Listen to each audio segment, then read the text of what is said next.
Welcome to the Kindness Project, the podcast designed to share stories of kindness and share how kindness can make positive change in our world, one small act at a time. On this week's episode of the Kindness Project, we talk about backup plans, kids' TV characters, and we have part 2 of our interview with Katherine Loveday from Kids Inspire.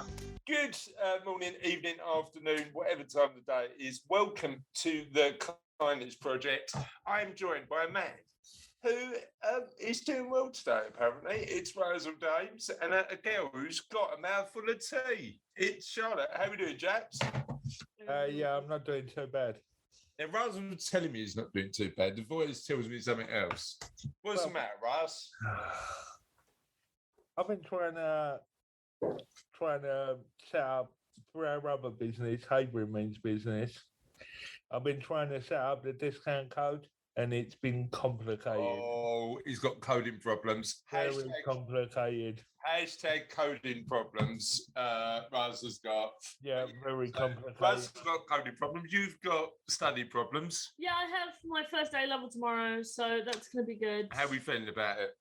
My veins hurt, which is off. Your veins? Yeah, so I didn't realise there were pain receptors in your veins.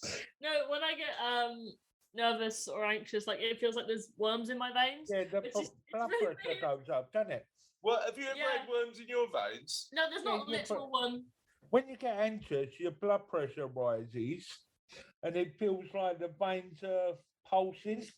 Like wiggling. Right. Yeah, it's. Yeah, I get anxious all the time. I used to have a little vein in my forehead, and I never used to be able to feel it, but it used to pop out when I got angry. Yeah. I know, I've seen it. That's exactly. It's very rare it comes out nowadays. That's exactly the same thing. It's where the blood pressure goes up. Interesting.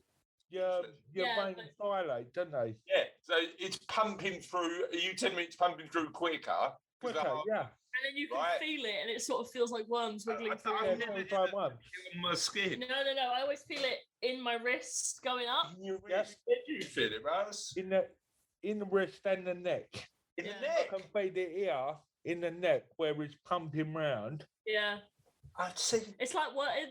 Am I just cold and heartless, and that's why I can't feel my... No, you're just not nervous or anxious enough. No, enough. Sorry, is being nervous and anxious an aspiration we all want to get to? No, like... If I get over anxious, it starts to hurt as well. Yes. See, Russ gets it. Russ knows. Russ knows. You know. I don't know. I'm just. You don't want to know. Don't want to know. I'm just clearly not anxious enough to have the feeling of worms in my veins, and I didn't realise that it was a thing. So it happens to me all the time. Unofficial question to podcast listeners: have you got worms in your veins? And if so, can you? Is it just me? Is it like sort of?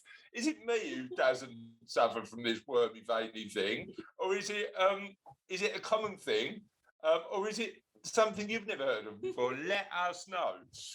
What else is going on, Russ? That's about it at the moment. Just wormy veiny things. Just that's it. And how are we feeling about tomorrow? It is what it is. It is what it is. You know what? We were talking about history, Russ, and the fact that history is always written. It's never ever written, is it? It's always by the winners. It's always written by the winners. Now, just imagine, right? We put all these audios. All of our podcast recordings, Russ, are they on the cloud, or are they like in a hard drive? On the cloud. We've got everything on the cloud. Just imagine in 100 years' time, right? Somebody finds a recording of the Kindness Project. What are they going to assume? That's if we're still paying our Dropbox bill. Will Dropbox exist in 100 years? I mean, just going back to the exam thing, though. You didn't do too well in your exams, and you turned out right. So it'll be all right. Whatever I've got a better track record than him as well. Whatever happens, it'll be all right. to be fair, let's just make. I can't believe he's having a go at me. I was trying really hard to be nice to him today as well. That's going to change. No, the point was, whatever happens, it'll be all right. You know what? 100%. I've been saying this to you, haven't I? Yeah. Because I mean, just to full disclosure to our audience, like, let's just talk about how much of a failure I am. I did moderately well in my GCSEs. I got a bit distracted during my A levels. And didn't do particularly well. Well, I didn't do well at all. Didn't you not turn up to some of them? Yeah, I was just, I had a lot going on in life, and I just got completely demotivated, and it didn't go well, which is something you haven't done. You've worked incredibly hard, and I'm really proud of you for doing that. 0 down, 9 But to then go. I went to work and started studying it again, and I haven't stopped for 20 years. And the reality is there's not one route to whatever you want to call success, is there? There's all of the other ways that you can go and learn and grow and develop. And it's not really that way. Now, funny enough, Russ, when I was talking to Charlotte about how nervous she's being, like, there's a bit of me that wants to say, I want you to try as hard as you can. Yeah. There's a bit of me, and we had this conversation, didn't we? There's a bit of me who really wants to say, whatever it is, what it is, It is whatever. what it is. Why do you always do that in that voice? If the plan doesn't go to plan, you just take a different route to whatever you I know, want. I have a backup plan. What's your backup plan? Well, to see, unless I get 3 Bs, I can't go to... Yeah, so if I get a minimum of 3 Bs, I can go to Straths. Right. If not, I got an unconditional from my second choice. So Exactly. So there's always a route we can take. Oh, well, isn't there's there? always a road. Yeah. There's always I a don't way. know what to happen with my And eyebrows. the optimist in me, and we've had this conversation before, us, tells me that it's never too late, is it? You know, whatever age you are, it's never too late to make positive progress and positive change, in my opinion. No, What do you I agree. think? I agree. We quite very soon. Don't think I'm old enough to know. That's really insightful of you. Like, just saying, you just haven't got enough experience yet. So yeah. What do you think, Russ? Sorry, you interrupted you there, mate. I've been lucky enough to find a new path later on in life, and yeah, it's been interesting. Has it been emotional, Russ? It's not emotional. I don't really get No, emotional. not emotional. I just want Russ to say it's been emotional. Has it been emotional, Russ? I don't do emotion. He don't do emotion. Is it? Come on, Russ, just for me. Is it? All you got to say is it's been emotional. Has it been emotional, Russ? Yeah, it's been emotional. Oh wow, so emotional. Can I'm you say that proper with emotion. emotion, please, Russ? Russ. It's been the most fantastic time of my life. I've never had an experience like it. What? I didn't ask you to do that, did I? What was that? All I wanted to do. That's my passionate, emotional side. Right, let's try it again. Right, now let's just try the emotional one, right? Russ, you ready? You ready? Has it been emotional, Russ? Oh, yeah. I can't believe it. Oh, it's been emotional. Russell, be honest with me now. Be honest with me. Russ, you gotta be honest with me now, mate. Has it been emotional? No. It's not been emotional. I don't know where to go from that. I'll tell you where I'm going to go from that. I'm going to go on to the question of the pod cast. No, don't like what- question the pod. You know what? You're not keen on any of my new innovative podcast ideas. No, Why can't we call it question of the? Russ was shaking his head.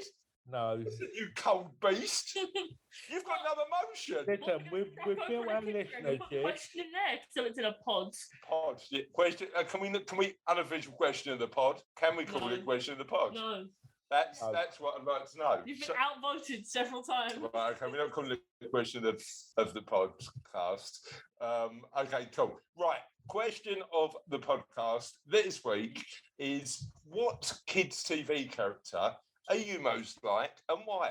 Let's start with Russ. Inspector Clouseau. Inspector Clouseau? Do you mean Inspector Gadget? Inspector Gadget, yeah. Right, is it Inspector Clouseau or Inspector Gadget? They are two different inspectors. Sorry, I'm getting myself muddled up now. I'm more Are you like talking about the Pink E-Man. Panther? I'm more like E-Man.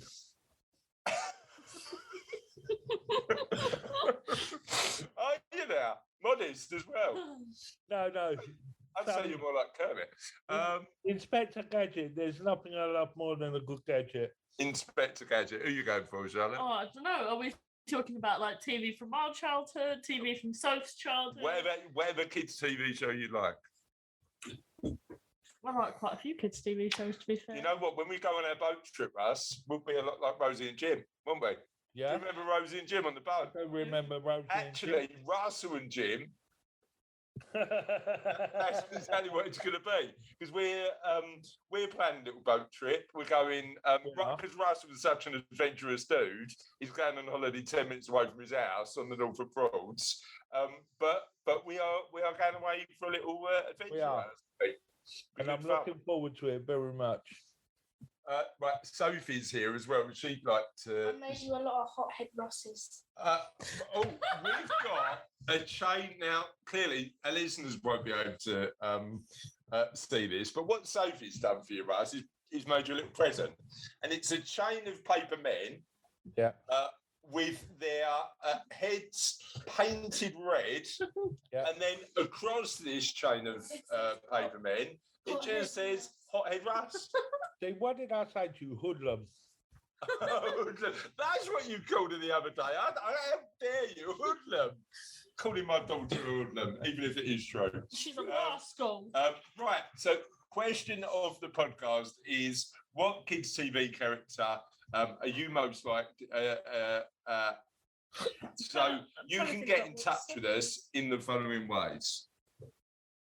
Twitter. Out all the kindness. If you go on Facebook. Twitter. Russ. Try not to move the mic. Russ, is it being Rose or Russ? Russ. It's Mosh, mate, Mosh. Russ. Instagram, yeah. It only worked once. Oh well. Twitter at All the Kindness. Facebook, just type the Kindness Project into the search bar. Podcast. Kindness Project Podcast. You want to put? Oh, is that the one for Facebook? I've been getting the Google and Facebook one mixed up. No. Anyway. Facebook is the Kindness Project. Google is the Kindness Project podcast. Right.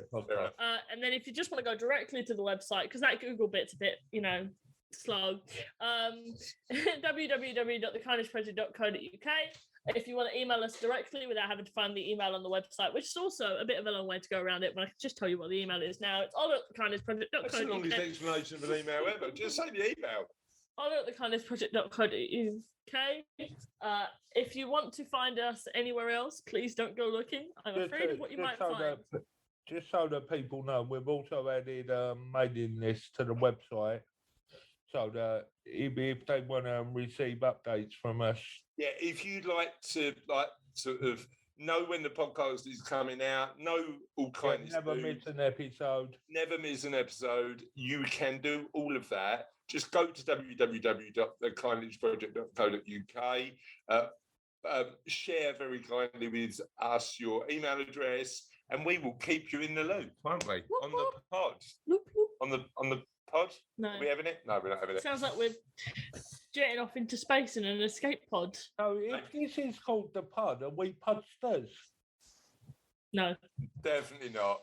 Definitely not. We're not. That's not sticking. I'm going to stop using the pod. That's because I don't want you to use the word podster again. I mean, what's a podster? What is a podster? I'm going to Russell. One that pods. One that pods. Yeah. What is a? Is it? Are we just podcasters? Is that what we are? Yeah, podcasters. Yeah. Yeah. Or presenters, or podcast personalities. Or two chances who have stumbled onto quite a successful podcast accidentally. Right. We could call us that. Right. On that note, let's move on to kindness. Oh no, go on. Sorry, I pinched it. Kindness news. environment edition. Oh, We've got two separate stories. Let me just check whether producer Raz has done his job and they're up to date. Oh, that's good. That's from the 1st of June 2001. Well done. No, it's not. He's actually done a really good job of giving me up to date news. 8:30. I'll do my job, Raz. I thought you were saying the time that the thing was released. It's like, that's so specific. I know. What time do you release the pod, Raz? Us podsters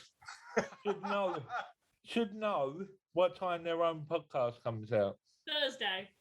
Yeah. It comes out midnight on a Thursday.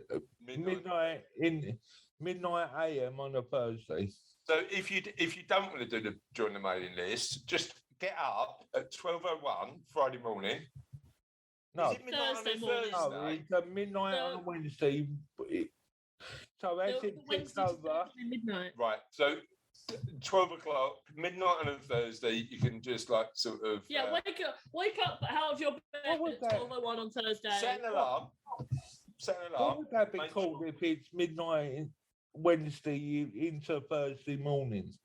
As soon as it flips over to midnight, then it becomes the Thursday, doesn't it? Okay, So 11:59 is Wednesday, it gets 12 to o'clock is 12 Thursday. 12 a.m. on a Thursday. 12 a.m. on a Thursday. So, is there a prize for the files that's downloaded? We wouldn't even know, would we, Russ? No, we wouldn't know. No. Okay, we'll scrap Be that. sleeping sound. Bed. Okay, so this is from the goodnewshub.com. Thank you guys for sharing your news. A380 completes test flight using 100% cooking oil. The largest passenger plane in the world, the Airbus A380, has just completed a test flight running completely on cooking oil. The double-decker took off from Toulouse in southern France on March 25th, 2022, flew for 3 hours, and then touched down in the same place. Later that day, a second test flight took off from Toulouse and landed in Nice. The fuel is referred to as sustainable aviation fuel and is made up using cooking oil and other waste fats. Using other sustainable aviation fuel in jet fuel isn't new because airlines such as KLM currently use a traditional blend of jet fuel and 50% SAF.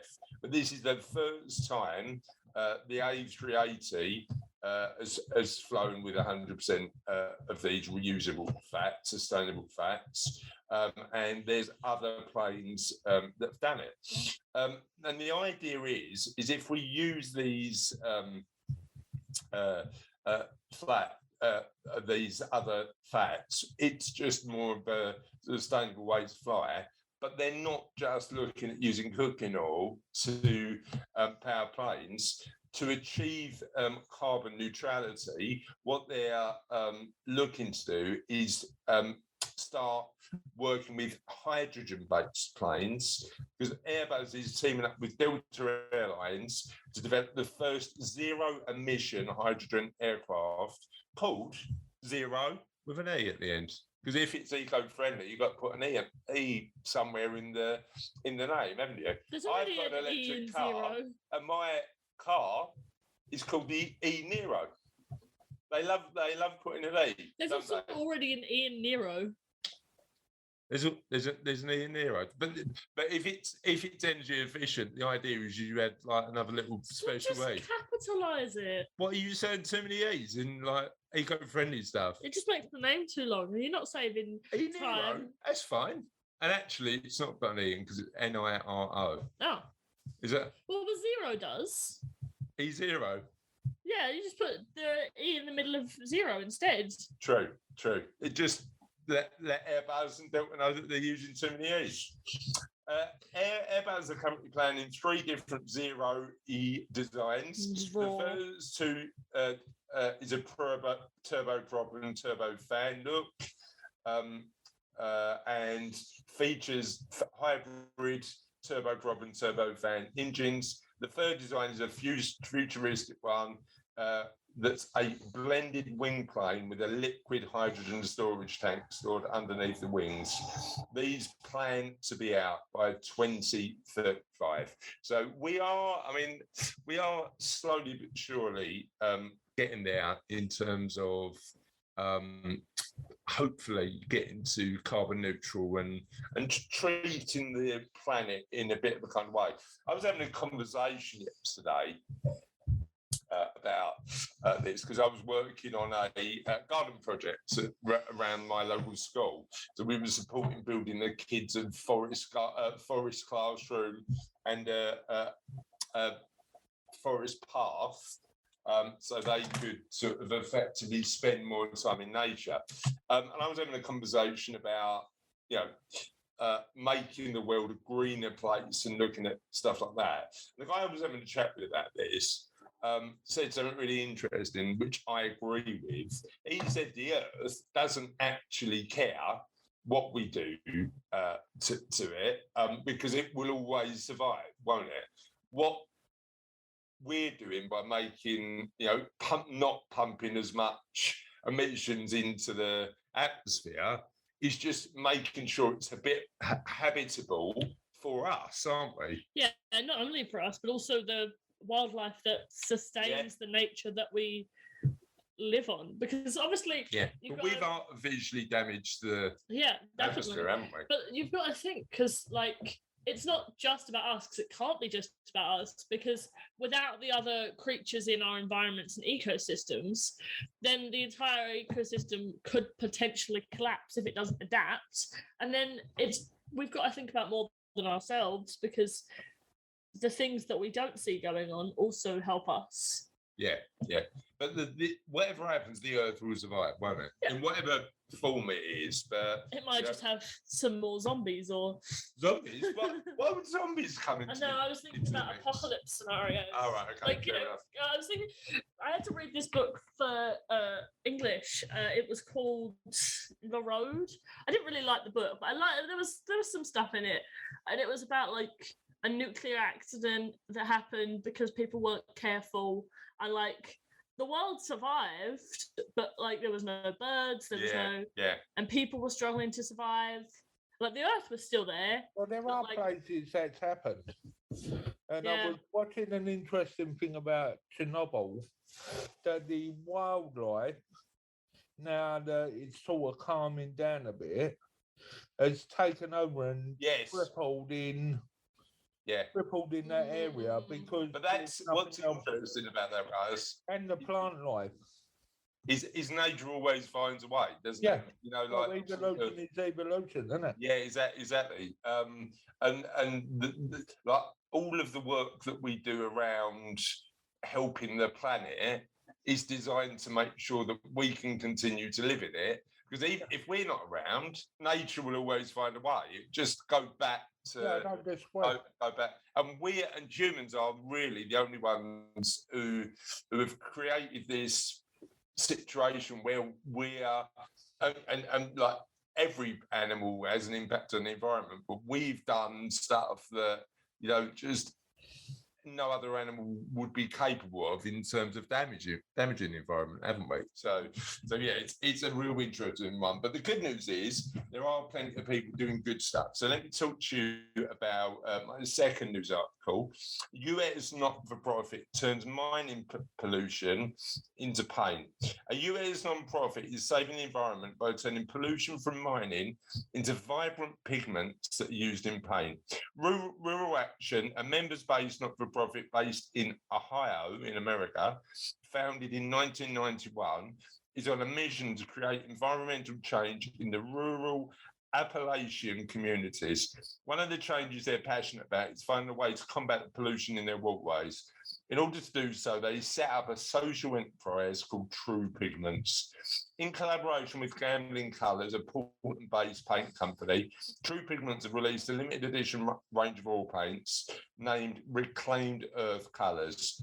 Simply put, the pigments for the paint are created from iron oxide, the toxic residue that is leaking from mines in the Appalachia region and running into the water supply. The runoff pollution from mining is called the acid mine drainage. and toxic levels of heavy metals are released during rainfalls when rainwater seeps into the underground mines, absorbing the metals and then flowing into the river and streams. The site, one of the big sites,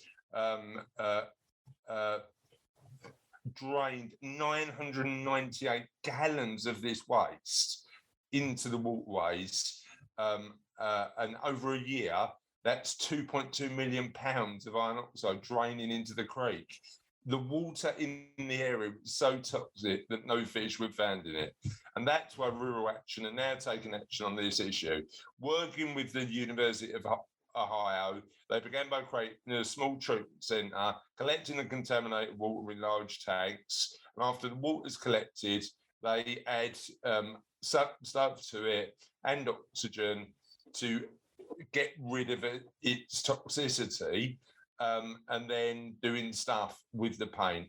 Rural Action is in the midst of expanding their operations. In 2019, the group were awarded a $3.5 million grant to design and build a full-scale treatment and pigment production facility, and that treats 1.4 million gallons of water and produces over 5,000 pounds of pigment every single day.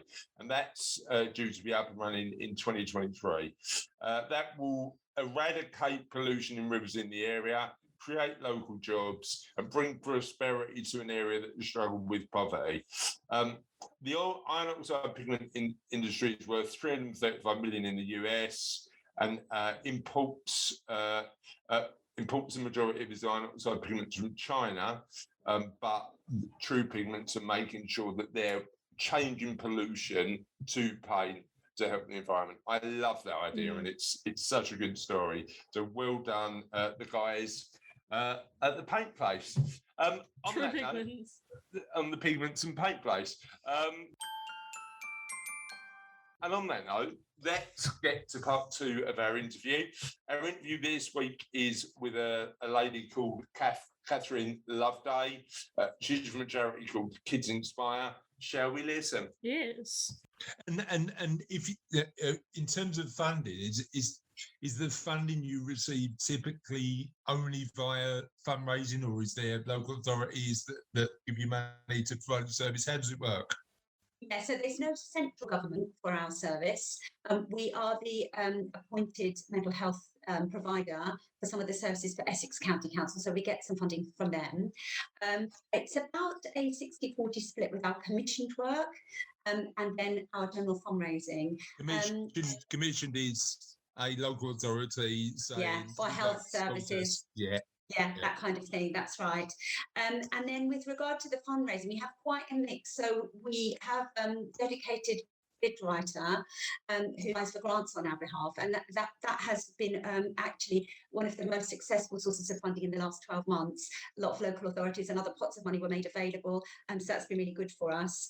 I mentioned the corporate fundraising. That's what I get involved with mostly, our challenges and events, and then community fundraising as well, really. So that's when groups or schools or clubs do a little event for us, or companies, people do Excel, individuals do things. So there's all kinds of ideas and lots of fun to be had with things. Well, tell me about those ideas. Like, what fundraising things have you got coming up? Yeah, so we have approximately 30 individuals cycling from London to Paris in June over 3 days for us. We did a bespoke... This is like an actual real life cycle, right? Not one of those versions. Yes. Yes. Postponed for 2 years. It's actually happening. Yeah, amazing. We're really going to France. So we did our first bespoke bike ride was from Chelsea to Amsterdam in 2019. 50 people doing that one, actually, including our CEO, which was amazing. So there was a group of people who were really keen to do another one, so that's been postponed. But in the meantime, we developed another cycle challenge from our office in Great Barrow, which we held last September, which was open to everyone, families, some of our service users. So we worked out a route that was 20.21 miles from the office, and we hope that the group between them would achieve a total distance of 2021 miles. So some people did 1 lap, some people did 4 laps, the really keen ones. So we're running that again this September. That'll be on the 4th of September. And it was a really lovely event. We had, some service users involved as well, lots of different supporters and different abilities. And, every penny that's raised by people who take part in that one is really much appreciated. In the past, I have supported fundraisers who've done a skydive with the Red Devils, and that's been, people are really doing that. We've had some people run the London Marathon for us, but then also local fun runs. So there's the half marathon in Brentwood and Chelmsford, and there's the Baddow races, so little local events as well. People have organised their own events. There's all kinds of walking challenges. One lovely lady has just done the Yorkshire Three Peaks challenge for us. So there's so many ideas out there. If someone has a desire to do something crazy that they can get sponsorship for, great, we love it. We'll support them and help them with that. I think fancy dress fundraising is the way to go, Charlotte, right? What do you reckon? What do you mean by fancy dress fundraising? Well, you just I don't know, pay some money to turn up in an outfit of your choice. What do you reckon? You do like a photo shoot, photo shoot. Yeah, like with people dressed up as like historical figures. Yeah. Sounds great, Charlotte. The further you got to go back, the more you got to pay. So if you want to come as a caveman, it's really expensive. But if you want to come actually. During lockdown, one of our supporters, they organised a fancy dress sponsored walk for their employees. So everyone dressed and went out for their hours walking from home, put in a fancy dress costume, and got some sponsorship from friends and neighbours. And then they made a little film. They put all the clips together. It was wonderful. And they put to the Amarillo music. Ah, amazing. Well, look, that's an absolute classic, isn't it? Anything added with a bit of Amarillo. Here's my idea, right, about this one, right? It's called Fancy Dress. No, I need a better name for it. I'll come back to that one. The idea is that you've got to walk. It's quite a long one. Every mile you go back in time, fancy dress wise, right? So you do the first mile in modern dress, and then you go. Why are you looking like that? The costume changes are the most elaborate part. Yeah, I think will be. Your fundraise money would go into costumes. No, you could get costumes, but every mile there's like a basket of costumes where you go from modern to Victorian to Elizabethan, all the way back to caveman. You just put on a random accessory. Exactly. Yeah, it hasn't got to be all of your outfit that you change. Just one part. Wouldn't that be called time hopping fancy dress? Oh, brilliant, Russell. Amazing. Genius. He says I love nothing, and then he comes in with that act of genius. Time hopping fancy dress is what we do. The outfit at the end would be right, so now you're involved, because I know that you add a bit of genius to the show when you do get involved. What eras do you reckon we should have mile by mile? I don't know. So you go 90s back to the 1800s, I suppose. Oh, so you're not going too far back then. Would you go to the 90s, 80s, 70s? It depends on how many miles you're walking, doesn't it? Well, you're going to have to walk a long way if you're only going back every decade to get to the Stone Age, right? In my case, I wouldn't even make a mile, so I'd only get back to the 80s. Right. Sorry, we've gone off on a complete tangent. Do you know what this really illustrates to me? There's no end to the fun you can have with fundraising. Well, you know what? That I suppose everyone has a different idea. It's just about getting involved. And I suppose part of the challenge you've got is keeping it fresh so that people are engaged, right? How do you come up with the ideas? We do a lot of head scratching. We had a team planning day actually this week. So the fundraising team, we all sit around and say, right, let's look at some new ideas. What can we think of? We do quite a lot of research, so we obviously see what other charities are doing. Yeah. Quite often, new ideas come from other countries. You try and follow what ideas are developing around the world for fundraising. You try to be topical. So, this year we're trying to do some things around the Jubilee, as I mentioned earlier. Looking for a theme is quite a good one. But it's constant fun to keep thinking of new ideas. I'd imagine. Yeah. And tell us where people can find out a little bit more about Kids Inspire and the amazing work you do. Yeah, thank you, Chris. So we've got a quite extensive website, which is www.org.uk. We're also very active on social media. So we have Facebook. If you put Kids Inspire into Facebook, you'll find us. Also Instagram and Twitter. And then for me, I'm involved with businesses. So we're on LinkedIn as well on the business side. Fab. And I'd certainly recommend that you check out the website. We'll make sure that in the show notes, all of the links are in there, right? So is that right? They will be. They will be, of course they are, because Russ is on it. Russ is the man. Wonderful. And what we'll do, and certainly what I'd recommend you do, is check out some of the amazing case study videos that are on the website, because I think they really illustrate the amazing work you do. So definitely do that. Last question: what is it? I mean, you've had this sort of two-tier career. What is it that really gets you out of bed in the morning when you do this job? Because this is less for the money and more for the love, isn't it? It certainly is. It's just knowing that you really can make a big difference in a young person's life. It's, we know that 25% of adult mental health problems actually stem from problems that start in childhood that people didn't get help with. So I think, there's a lot of sadness. We hear some really, really sad stories, but the positivity about, the difference that we can make, the wonderful future that we can give to young people who really have been in a dark place at a young age, it really is so very, very rewarding. I have to say, doing my job makes me feel great. Shall we do a couple of questions? Go on then, do a couple of questions. So you probably know that weekly on the podcast, we ask our listeners some questions. So I want to just throw a couple of random ones at you. Not physically throw them, but because it's through a screen, so I can't physically throw it. But Catch that question. So how far are you going to go back with the questions? Oh, all the way back to the beginning, I think I might go. You need to press that button then. I know. That's a lot of questions. Can you believe how many episodes have we had, Russ?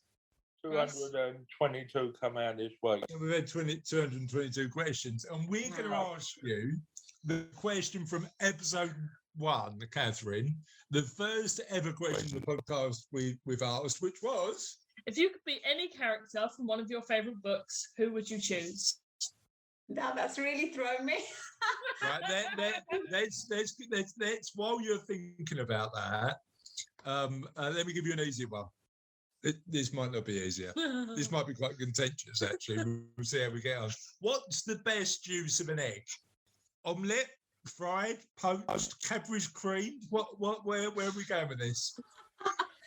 I have to tell you that one of my colleagues makes the most amazing chocolate brownies that are covered in mini eggs. That is the best use of an egg, definitely. Amazing. You know what? I was in the shop yesterday and they had eggs for sale, and it took a lot of willpower not to just get a trolley and start putting a lot in there.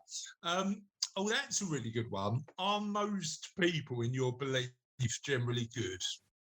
Yeah, I think they really are, actually. And in this role in fundraising, you do meet some really amazing and wonderful and kind people who really want to help the charity, get involved and join in making a difference in young lives. So, yeah, I do believe most people are good. And Charlotte's tapping me because she's really excited about asking a question now. Go on then. Who is your favourite Muppet? Definitely has to be Miss Piggy. Who did you say? I like what's his name? I can't remember his name. Baker. No, the bear with the Fuzzy. That one. Fuzzy. Oh yeah. Classic. Yeah. Absolute classic. And let's finish there. We've loved having you on the podcast, Catherine. Thanks for joining us on the podcast. And we'll see you soon. Thanks so much for the opportunity. And that, my friends, is part 2 of the interview with Catherine. If you haven't checked out That's the Dog, if you haven't checked out part 1, make sure you do that. And let's move on to the end of the show.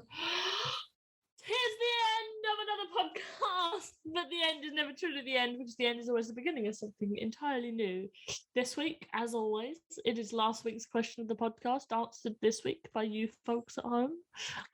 What was the question last week, my fine? It's not compulsory to answer it sitting at home. You can answer it At work, on the bus. At work, on a plane, on a train. I don't know how you'd answer it on a plane because they've got no Wi-Fi. That's it. You can have Wi-Fi on a plane. You can? Yeah, of course you can. Oh. Particularly long distance ones, there's a lot of Wi-Fi, and the dog is clearly going to deal with the dog. So last week's question of the podcast was, what's the last competition you won? We had Francis Barrett, who said, I won £500 and tickets to see Kaiser Chief a couple of years ago on the radio. Roberta White won a meal for two at a local Greek restaurant, and she won a lucky dip on the lotto. Tasman Kane won a TV and sound system at Bank Hall Conference. I was gobsmacked, and it was gifted to me by Mark Lawrenson and Ray Stubbs. I rarely win anything, but I've also won a Malteser Easter egg at my rugby club.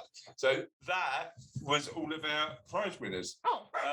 No, actually, well done to Catherine Knowles, who won an award for being a diversity and inclusion champion at the Women in Protection Awards. Well done, Catherine, for that. All good stuff. That's it for this week's podcast, and we'll see you next time on the Kindness Project. Bye. Bye.